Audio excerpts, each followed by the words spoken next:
And I just realized that like I'm matching my little runner thingy, and that was not intentional. Like,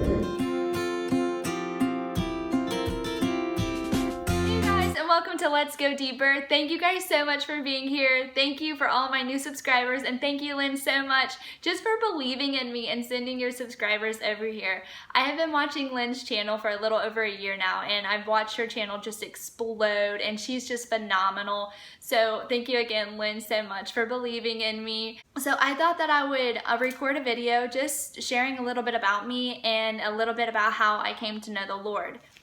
So my name is Elizabeth. I'm 25 years old, and I have a 2.5-year-old little girl. I'm a stay-at-home mom, and I didn't grow up in the church. I just remember going to VBS every summer. I remember going to church camp every summer, and when I was 10 years old, I gave my life to the Lord during church camp. I didn't really know what that meant, but I felt the power, even at such a young age. I felt the power of Jesus, and I accepted him into my life, and but I didn't really walk it out.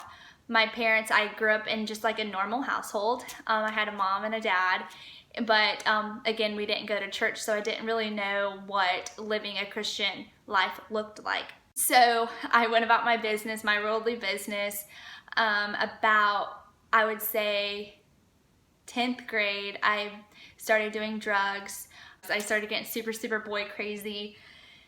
My parents started to go to church on Sundays, and I thought that was like super weird because I didn't want to follow all of these rules. I didn't want to live that life. Like, I was happy living my life.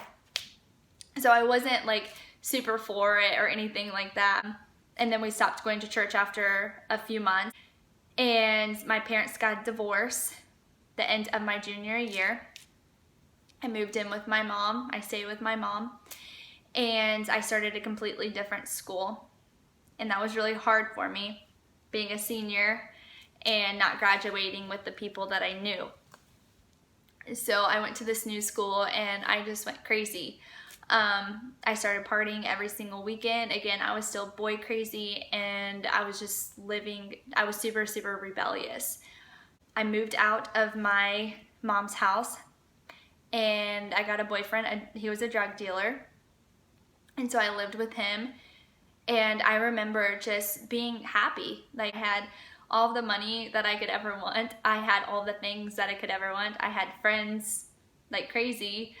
And I was living it up, so to say. Like, I was just happy. And I remember exactly where I was at, and I was like, man, like, I have all of this stuff. I have everything that I could ever want. And I'm like, I can't describe it, but there was something missing in my life. And I'm like, what is this? I remember just pondering on it for a few minutes. And it was like, God, it like clicked. God, you're missing God. I was like, oh.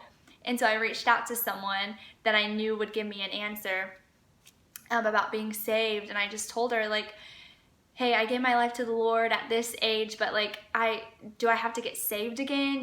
What do I have to do? I eventually started reading my Bible. I had no idea what it meant. I had no idea what I was reading. I remember taking my Bible to drug deals, and my boyfriend at the time was like, why do you always carry that? And I'm like, I don't know. Like, I just want to read it. I remember just reading my Bible. I had no idea what it said. But then I eventually broke up with my boyfriend and tried to live, you know, a straight path, but I didn't have any like leadership in my life. I had no guidance on what to do or where to start. So it was really hard. I got another boyfriend, and I moved in with him. I got pregnant. I had a miscarriage.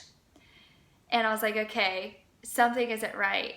Like, something has to be different. And during this time, I'm praying, I'm seeking him, but I didn't know what that meant. Like, I just would open my Bible, read it, and be done with it. Okay, Lord, I know you say this. And my prayers were like super, like, okay, Lord, thank you so much for what you do to me. I love you, and I know you love me. And that was like the extent of the prayer.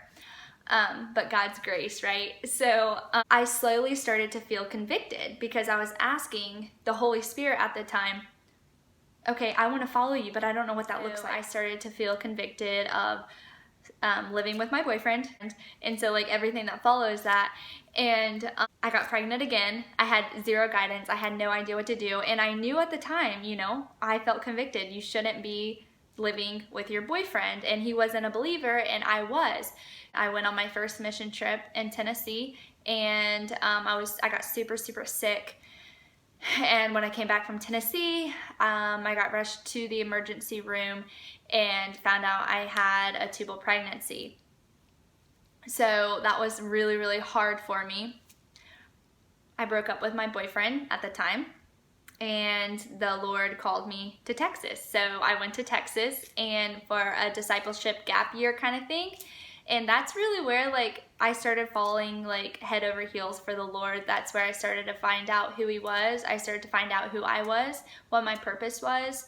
And that's where it all began.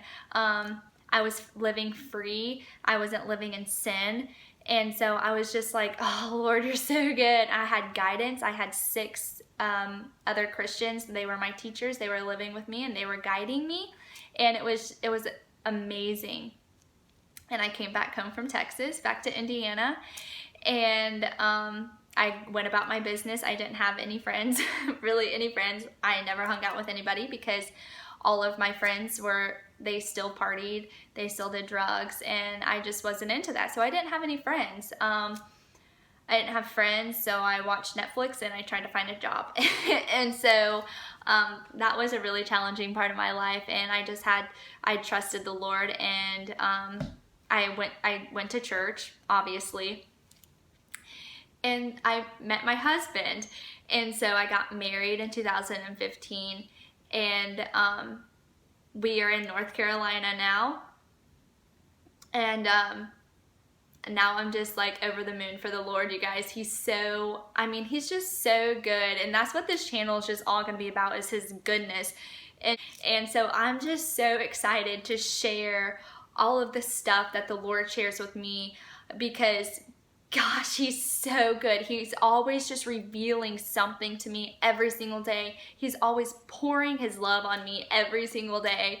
And I just want to like pour it back on you guys. Like, I just want you all to like know who he is. And because for me, just about a year ago, I thought God was this God that sat on a throne just waiting to pour his wrath on me when I did something wrong. Like, I feared God, but in a horrible way. Like, I was super like fearful of him. Like, if I sin, then he's going to punish me. That's how I viewed God.